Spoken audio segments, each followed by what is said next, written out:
Buongiorno da Sicilia 24, le principali notizie. Trapani, spaccio di droga in carcere, corruzione e peculato, 12 le persone arrestate. Il ministro della protezione civile Musumeci nelle zone colpite dal ciclone Harry, sarà dichiarato lo stato di emergenza, i sindaci potranno operare in deroga. Schifani comunica la stima dei danni per 740 milioni di euro. A Catania, lidi della Playa distrutti, ruspe in azione al viale Kennedy, invaso dalla sabbia trascinata al mare dal vento, soliti allagamenti alla zona industriale. Da Messina a Siracusa spazzati via pezzi di costa e locali commerciali. Caltanissetta, inchiesta per corruzione sull'assegnazione di fondi per gli spettacoli, interrogato il deputato regionale di Forza Italia Michele Mancuso, farò chiarezza. La Cassazione ha annullato la sentenza d'appello nei confronti di Lorena Lancieri, una delle amanti di Messina Denaro, bocciata l'accusa di favoreggiamento e processo rinviato. Diventa definitiva la condanna del marito, Emanuele Bonafede, a 4 anni e 4 mesi. Calcio, a Palermo squadra in campo per preparare la sfida di sabato al Braglia contro il Modena. Sul fronte mercato il direttore sportivo Carlo Osti lavora per tesserare Dennis Johnson. Serie C, il Catania ufficializza Miceli e Ponzi, l'ex difensore del Monopoli esordirà domenica al Massimino contro il Cosenza.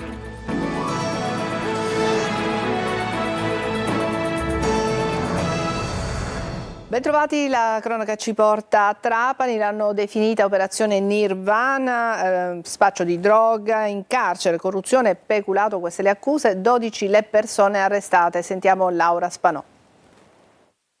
L'hanno battezzata Operazione Nirvana, è stata eseguita dai Carabinieri di Trapani su delega della Procura. 13 le persone coinvolte, 9 quelle finite in carcere, 3 ai domiciliari, una sottoposta alla misura interdittiva dei pubblici uffici. Tra gli arrestati anche il pluripregiudicato Ivan Randazzo. Il provvedimento segue l'interrogatorio eseguito dal GIP nei giorni scorsi nei confronti degli indagati. Le indagini coprono un periodo compreso tra marzo 2022 e luglio 2023. Tra le vicende emerse nel corso delle indagini, la gestione occulta di alcune attività commerciali, un bar all'interno della stazione marittima, una tabaccheria, l'intestazione a terzi di autoveicoli. Gli investigatori hanno scoperto che Randazzo nel 2017 era riuscito a nascondere la proprietà di una Ferrari valore 170.000 euro e poi ancora una Maserati 4 Alfa Romeo del valore medio superiore ai 90.000 euro, una moto Honda, una Lancia Muse e altre vetture di valore poste sotto sequestro, proprietà che secondo le indagini derivano dalle molteplici attività illecite. Grazie a Randazzo la droga, anche a crack e cocaina, poi riusciva ad arrivare all'interno del carcere di Trapani.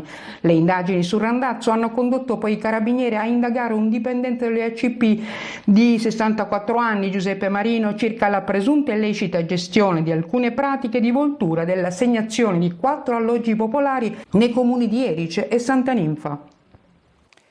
E beni per 1 milione di euro sono stati sequestrati dalla polizia di Caltanissetta a un pregiudicato ritenuto vicino a esponenti Cosa Nostra. Al centro delle indagini il patrimonio dell'uomo che, secondo l'accusa, nel corso degli anni, soprattutto al 2005, era riuscito ad accumulare un patrimonio immobiliare di particolare entità utilizzando i proventi delle sue attività illecite legate soprattutto allo spaccio di sostanze stupefacenti. E torniamo a parlarvi dei danni del maltempo. Ieri sopralluogo del Ministro della Protezione Civile nelle zone colpite dal ciclone Harry, Musumeci, da Santa Teresa di Riva fino a Catania. Musumeci ha annunciato che proporrà la richiesta e la dichiarazione dello stato di emergenza nazionale. Bisogna ricostruire, ha detto, pensando che potrebbe esserci una replica. Lorena Dolci. Fa rabbia in generale, so quello che è accaduto in Calabria, in Sardegna, fa rabbia nella mia terra in modo particolare. Il problema, sapete qual è? È che fra qualche giorno avremo dimenticato. È la rabbia di un siciliano di fronte al disastro lungo le coste dell'isola. Il primo sopralluogo del ministro della Protezione Civile è a Santa Teresa di Riva, uno fra i comuni messinesi più devastati dalla mareggiata. Poco dopo è a lungomare di Ognina, al porticciolo di San Giovanni Licuti a Catania. Musumeci annuncia che nel prossimo Consiglio dei Ministri chiederà lo stato di emergenza nazionale. Se il tutto può avvenire nello spazio di 3-4 giorni, ma intanto i sindaci, se vogliono, e già alcuni lo stanno facendo, possono benissimo lavorare per rimuovere macerie, per ripristinare la viabilità essenziale. Intanto bisogna capire quante sono le attività danneggiate, quali quelle coperte da assicurazione. Ricordo che da qualche mese in Italia l'assicurazione contro le catastrofi è obbligatoria. Si pensa dunque alla ricostruzione, considerando che eventi simili non sono più eccezionali. Se si ricostruisce, si deve ricostruire pensando che possa esserci una replica fra 10, 20, 50 anni, ma occorre ricostruire con una nuova pianificazione urbanistica e soprattutto, per quello che dicono gli scienziati, che fra 70-80 anni una parte delle coste italiane saranno ricoperte dal mare. A gestire la pianificazione sarà un commissario straordinario, come previsto dalla legge, che dovrà individuare le priorità. Qui la Sicilia ha avuto dei danni importanti sulla viabilità costiera, sulle infrastrutture ferroviarie. Dato da sottolineare è l'assenza di vittime, segnale che il sistema di prevenzione ha funzionato. Con la prevenzione, con 3 miliardi, potremmo davvero evitare tanti rischi, tanti danni, anche umani. E lo stato di emergenza regionale è già stato dichiarato, mentre lo stato di calamità, come abbiamo sentito al ministro Musumeci, sarà chiesto a Roma nei prossimi giorni. La giunta regionale si muove intanto per affrontare le conseguenze del ciclone Harry, un evento senza precedenti. Manlio Viola. Oltre 741 milioni di euro di danni e la stima è destinata a salire per effetto della quantificazione dei ristori che sarà necessario erogare alle attività danneggiate o paralizzate da quel che è successo. A comunicare i primi dati ufficiali è stato il presidente della regione Renato Schifani al termine di una giunta di governo nella quale è stato dichiarato lo stato di emergenza regionale e avanzata la richiesta per lo stato di calamità naturale a Roma per quel che è accaduto con il ciclone Harry. La regione ha subito stanziato 70 milioni di euro, 50 dei quali immediatamente disponibili. Sicuramente arriveranno io confido pari importo da parte dello Stato per le prime emergenze, sicuramente vi sarà una grande collaborazione paritaria tra governo regionale e nazionale. Il governo regionale farà di tutto per poter attingere anche al recupero di somme derivanti dal programma di fondi di coesione 14, 20, 21, 27 somme, quindi di pertinenza della regione, quindi non trovo preoccupazioni su una condivisione di individuazione di somme, reperimento di somme. I danni più consistenti sono stimati nel catanese, pari a 244 milioni, poi nel messinese serviranno 203 milioni, nel siracusano altri 160. Questo per affrontare le emergenze, poi si dovrà pensare alla ricostruzione e si potrà farlo grazie a una legge quadro del 2025 con il riconoscimento dello stato di ricostruzione di livello nazionale e la nomina di un commissario straordinario per gli interventi. Il presidente visiterà i comuni danneggiati. Incontrerò i sindaci, incontrerò naturalmente i titolari dei balneari danneggiati, voglio incontrare anche la gente per far sentire la presenza della regione e rassicurarli. Una cosa è certa, i tempi per il ritorno alla normalità non potranno essere brevi. E si fa la conta dei danni anche lungo il litorale sud di Catania, alla Playa, diversi gli stabilimenti balneari distrutti dalla furia del mare e del vento. Sentiamo Lorena Dolci. Il blocco comincia alla rotatoria della piscina della Playa. Da qui non si può più andare avanti. Guardate la quantità di sabbia che ha portato il mare sul viale Kennedy. Ci sono praticamente le dune di sabbia. Le ruspe sono al lavoro per rimuovere i quintali di sabbia. In altri punti, invece, gli stabilimenti balneari hanno fatto da barriera a loro spese. Sono arrivata da poco, quindi ancora sto facendo il giro. Comunque è tutto distrutto. Che impressione le fa? Viene da piangere. Il più devastato è l'Alcamar. Raggiungiamo al telefono la titolare Monica Maimone. In 26 anni di attività non è mai accaduta una cosa del genere. Questo è stato un tornado che si è abbattuto sulla nostra struttura, disintegrandola come lei vede. Gli stabilimenti balneari per legge devono distanziarsi 40 metri dalla riva ed è fino a qua che è arrivata la furia del mare, creando questo scalino che prima non c'era. I danni più che altro sono per le basi in autobloccanti che abbiamo messo da poco, che probabilmente non ce ne saranno più. Il danno arriva in un momento critico. Le concessioni scadono nel 2027 e poi andranno all'asta. Ripartirete? Ripartiremo se riusciremo ad avere il sostegno degli enti pubblici, delle amministrazioni, del comune con cui stiamo, e del governo con cui stiamo cercando di interloquire. Lasciamo la playa e troviamo la zona industriale di Catania, quasi asciutta dopo gli allagamenti. Qui l'acqua, nelle situazioni come quelle di ieri, arriva qua, a questa altezza, e noi dobbiamo attraversare ogni giorno, circa 1500 persone, questo pezzo per andare in mezzo o andarci a prendere le macchine al parcheggio, ed è praticamente impossibile. Ieri, per chi doveva raggiungere il posto di lavoro, l'ottava strada si presentava così. Qua nella zona industriale da 30 anni a questa parte, ogni qualvolta piove, per più di 3-4 ore si arriva a questo. Le persone rischiano la vita per venire al lavoro. Case distrutte anche ad Aci Trezza e Stazzo, dove c'è distruzione e tanta disperazione. Sentiamo Tonino De Mano. Il chiosco piegato su se stesso sul lungomare devastato di Catania. I sommozzatori dentro la casa con vista sui faraglioni ad Aci Trezza. La statua di Padre Pio intatta nonostante la distruzione a Stazzo. 3 immagini simbolo e forti lasciate ricordo dal ciclone Harry. Partiamo dal capoluogo etneo dove il mare in tempesta ha reso irriconoscibile anche il borgo marinaro di San Giovanni di Cuti. Sul posto intercettiamo il prefetto Signoriello. Adesso si tratta di fare la conta dei danni e rimboccarsi le maniche e ripartire tutti insieme. Si lecca le ferite a Aci Trezza, messe in ginocchio dalla furia dei marosi che hanno divorato ogni cosa, in primis le attività commerciali poste ed esposte al mare. Ingenti da quantificare i danni, nel frattempo si cerca di salvare il salvabile per recuperare più cose possibili, alcune persino impossibili da prendere, tanto da richiedere l'intervento dei sommozzatori. A terra anche un albero secolare. Scene di devastazione anche a Stazzo, la zona del porto è stata divorata dal mare e non è andata meglio la strada, sventrata e impraticabile, chissà per quanto tempo. C'è chi ha perso tutto. È pena al cuore, no? Sacrifici, anni di sacrifici dei miei genitori che l'hanno fatto con molti sacrifici, purtroppo. Comunque l'importante è che non ci siano stati feriti, morti.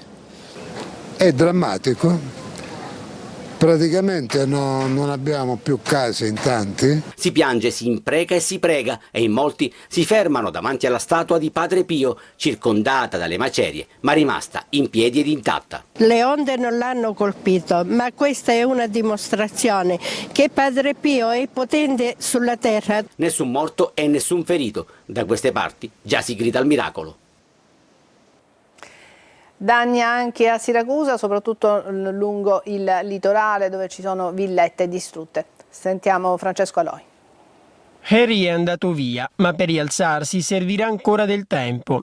Eccolo il lungomare di Ognina, a Siracusa. Le onde hanno distrutto tutto. Qui siamo proprio a 2 passi dal mare, lo vedete alle nostre spalle, è tutto devastato. Le immagini dicono più di ogni altra parola. In questa villa il mare è entrato fin dentro casa. Il muro di recinzione è buttato giù, come pastafrolla, ma lo scenario è identico in gran parte della strada. C'è chi ha avuto problemi proprio in casa, questo sicuramente. Dipendeva molto dal fondale e dal punto in cui, ovviamente, dall'esposizione. Questo locale è stato quasi spazzato via, ma la furia del mare non è bastata per cancellare la voglia di ripartire. Non è una negligenza nostra, non possiamo farci nulla, è la natura e pertanto si riparte, che dire, come si suol dire, più forti di prima. Qui, come in altre zone della città, manca la luce. Più di 2000 le richieste di intervento ad E-Distribuzione, con i tecnici al lavoro da ore. Vigile del fuoco, buongiorno. Sì, mi dica, che succede? Centinaia le chiamate ai vigili del fuoco, impegnati ancora sul campo. Stiamo parlando di danni materiali, quindi di danni alle cose, ingenti sicuramente, ma di danni alle cose. In questo contesto non si stanno contando vittime, questo è importante perché è stato fatto un lavoro sinergico fino a partire dalla prevenzione. Intanto dalla Protezione Civile si stimano oltre 35 milioni di euro di danni, soltanto a Siracusa. Adesso una breve pausa e poi altre notizie.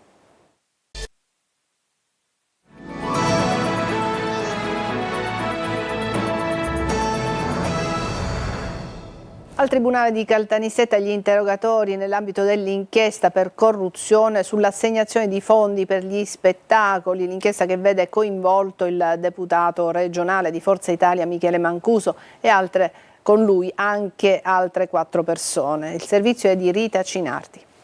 Secondo la procura di Caltanissetta, il deputato di Forza Italia Michele Mancuso, per il quale sono stati chiesti gli arresti domiciliari, avrebbe incassato una tangente da 12.000 euro per favorire un'associazione che avrebbe ottenuto 98.000 euro per organizzare dei concerti. Il denaro sarebbe stato consegnato da Lorenzo Tricoli, ritenuto il braccio destro del deputato, e proprio Tricoli è stato uno dei primi ad arrivare al Palazzo di Giustizia e prima di entrare in aula si è fermato a parlare con i giornalisti. Tricoli ha chiarito la vicenda relativa ad un incontro nello spiazzale dell'Hotel San Michele, dove i due si sarebbero scambiati una busta. Le intercettazioni fanno riferimento a un compleanno dell'onorevole Mancuso dove chiede un regalo in busta.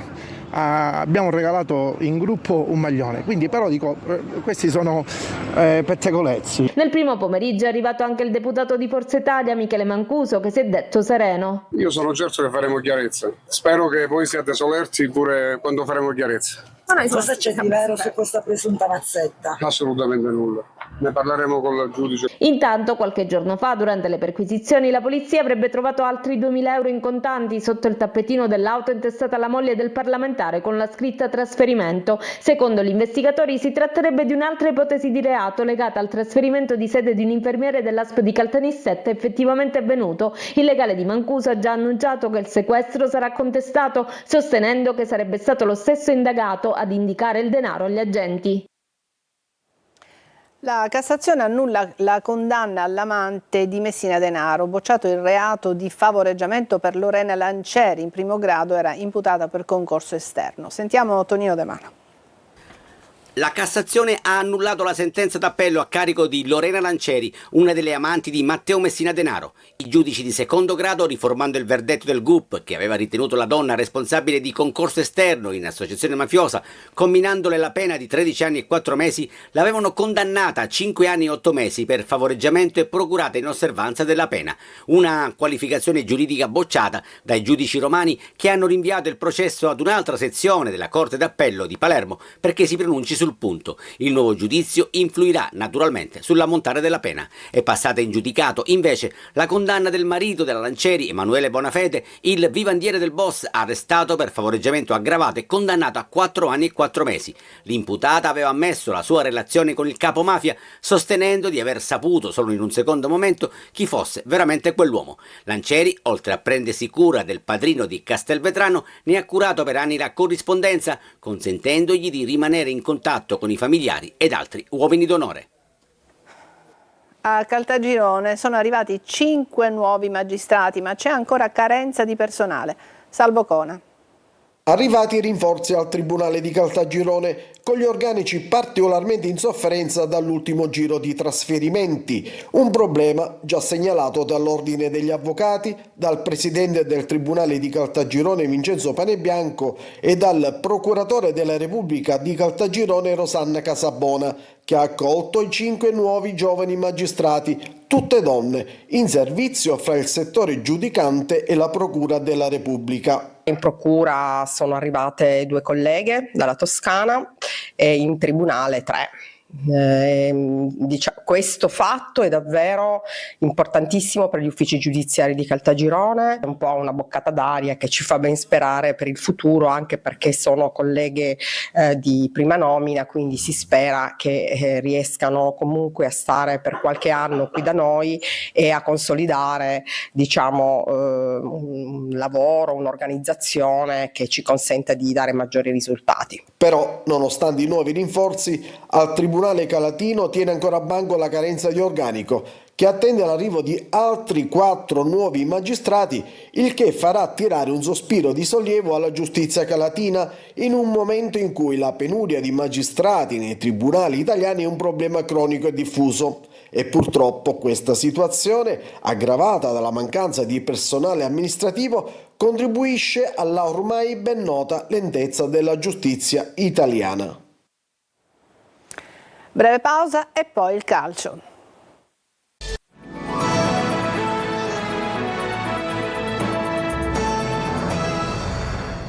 Ed eccoci al calcio, il Palermo sta preparando la partita contro il Modena, ma è attivo anche sul fronte mercato. Sentiamo Marco Gulla.